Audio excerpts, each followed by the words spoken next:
d'éducation. Avec un internat qui est réparti sur 3 étages,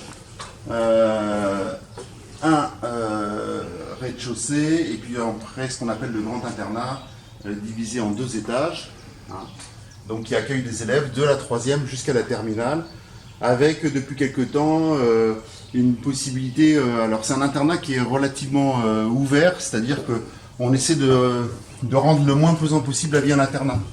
On a mis en place cette année une expérimentation où les élèves arrivent à se gérer un petit peu eux-mêmes sous coup des surveillants. Là ici nous avons l'infirmerie, donc on a une infirmière à plein temps qui est là toute la journée et puis qui on fait effectivement de la petite bobologie, sachant qu'on a la chance d'avoir quand même un service des urgences et un hôpital pas très loin, donc c'est relativement rassurant notamment pour la vie à l'internat. Notre infirmière donc à plein temps et qui travaille aussi beaucoup à l'écoute des élèves. On a aussi une cellule locale éducative, c'est-à-dire un petit groupe qui permet ou propose des solutions pour des élèves qui sont parfois en difficulté. On a aussi la chance d'avoir une permanence d'une assistante sociale qui vient régulièrement, et puis on a aussi une permanence d'écoute de professionnels de santé qui viennent en plus pour des élèves qui ont des petites addictions, notamment dans la lutte contre le tabac ou même les jeux vidéo.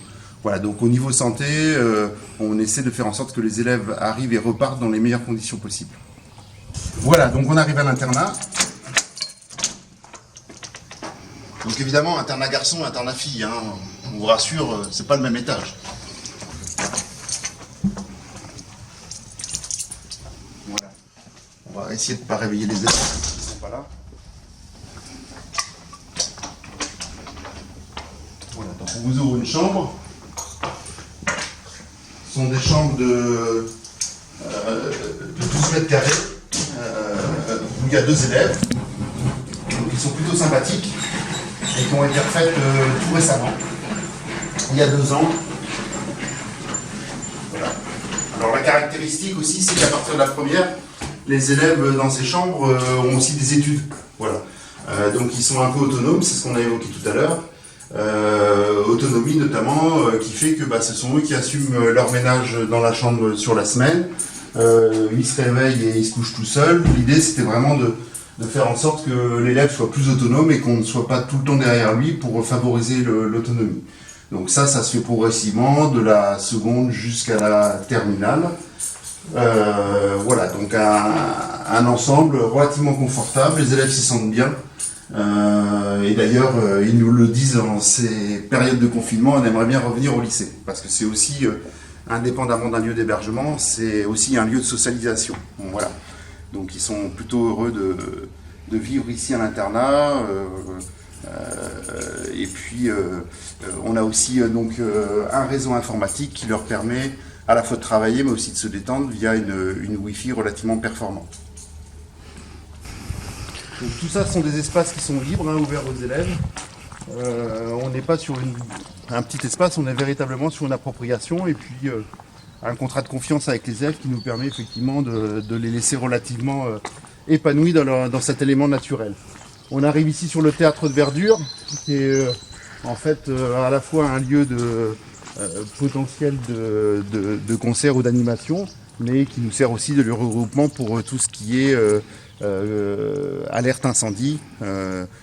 Une façon de dire aussi qu'effectivement, avec le plan particulier de mise en sécurité, on est très attaché à tout ce qui est sécurité sur l'établissement. Voilà, avec le patio et l'arrière du foyer des élèves qu'on retrouve, et qui est un lieu sympathique, l'été notamment, puisqu'effectivement, ça permet aux élèves de se détendre dans les meilleures conditions possibles. Voilà, nous arrivons à l'arrière de l'externat. Donc, parce qu'il faut quand même bien que dans un établissement scolaire, on ait cours et on travaille un peu, après avoir dormi, mangé et puis s'être détendu et fait du sport. Et donc on arrive sur un élément un peu particulier, qui est la cuisine pédagogique. Voilà. Donc c'est une cuisine qui n'est pas une cuisine de collectivité comme on peut la trouver dans un lycée hôtelier par exemple, où on trouve des pianos. C'est une cuisine en fait qui reproduit à l'identique des plans de travail à la maison. Donc en fait, cette cuisine est constituée de 8 plans de travail, avec l'évier, le four, la gazinière, comme ce qu'on a à la maison. L'objectif étant effectivement de permettre à des élèves, alors cette fois-ci de la filière service aux personnes et au territoire, de pouvoir développer des compétences, notamment dans le travail de l'aide à domicile, si elles étaient amenées à travailler, par exemple, en milieu rural, pour des personnes non autonomes, fragiles, qui ne sont pas en mesure de faire leur cuisine. Accessoirement, ça nous permet aussi de temps en temps de goûter des bons petits plats faits par nos élèves, qui effectivement gèrent tout en autonomie avec leurs profs d'éducation sociale et familiale. Voilà, donc un bel outil qui a été financé, comme un petit peu tous les équipements de ce lycée, par le Conseil régional de la Nouvelle-Aquitaine. Voilà, donc là c'est une partie de l'externat, avec des salles de cours, on vous en montrera une plus spécifique tout à l'heure. Il y a un laboratoire de biologie, on a aussi un laboratoire de physique-chimie, voilà, donc des équipements relativement classiques, avec un projet futur d'un espace aussi agrandi au niveau de l'éducation sociale et familiale, et puis un regroupement de ces laboratoires pour à terme un nouveau pôle scientifique dans l'établissement. Pôle scientifique parce que notamment sur les formations agricoles, il y a une bonne partie scientifique liée à l'agronomie, à la zootechnie, à tout ce qui est des sciences de l'agriculture.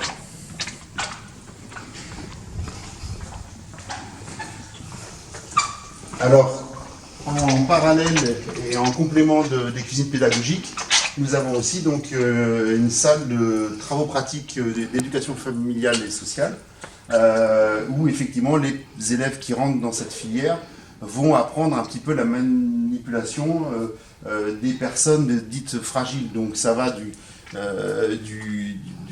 petit bébé jusqu'à la personne qui peut être malade, et puis évidemment tout ce qui est secteur du troisième âge, et puis du handicap qu'on voit au travers des fauteuils roulants.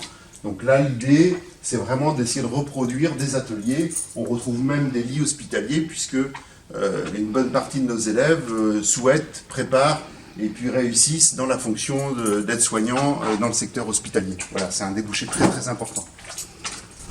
Avec effectivement les salles de classe qui se succèdent. Et puis on a choisi de vous montrer une classe un peu spécifique, puisqu'on a dans ce lycée une classe un peu spécifique. C'est la classe de 3e professionnelle de l'enseignement agricole, qui a eu siège dans cet espace. Alors on a choisi cette classe-là parce qu'effectivement une classe de 3e en lycée c'est un petit peu particulier, mais c'est une classe qui est destinée à accueillir des élèves qui ont envie un petit peu de rompre avec le collège traditionnel et puis finalement de rentrer un petit peu plus vite dans la problématique professionnelle. Donc ils ont pour ça des ateliers le mardi après-midi notamment, sur lesquels ils peuvent développer des compétences à la fois en service et à la fois sur des supports para-agricoles, de maintenance ou sur notre rucher école par exemple. Là, c'est un travail qui a été fait par ces élèves de 3e dans le cadre du thème de la bande dessinée avec le Centre international de la bande dessinée d'Angoulême et qui a été fait en collaboration avec Madame Enfray, leur enseignante d'éducation socioculturelle. Car on l'a déjà dit, mais une des spécificités de l'enseignement agricole, c'est réellement aussi cette éducation socioculturelle qui, en résumé, amène les élèves à un esprit d'ouverture.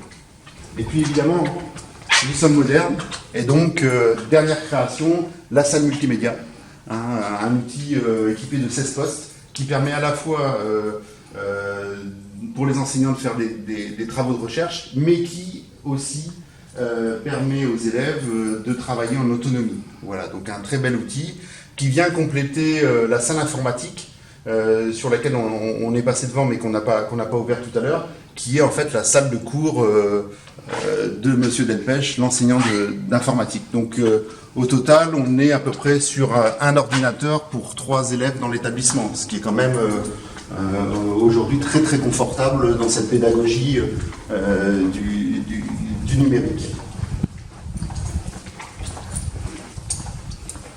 Un petit coucou, juste, ils ne sont pas là, mais on peut leur rendre hommage, c'est la salle des profs. On espère qu'ils vont revenir bientôt, nos collègues. Et puis on va terminer cette visite bien par la partie administrative, donc le bureau du conseiller principal d'éducation ici, et puis Et puis un petit peu tout ça, je vais peut-être reprendre le relais et puis on va conclure comme on a commencé avec notre chef d'établissement, Monsieur Béret, qui va terminer un petit peu cette visite. Eh bien, j'espère que cette visite vous aura plu, vous aura donné envie de venir dans l'établissement. On reste à votre disposition pour plus d'informations. Vous aurez en fin de film les liens et les numéros de téléphone qui vont bien pour nous contacter. Voilà, merci à tous de nous avoir écoutés.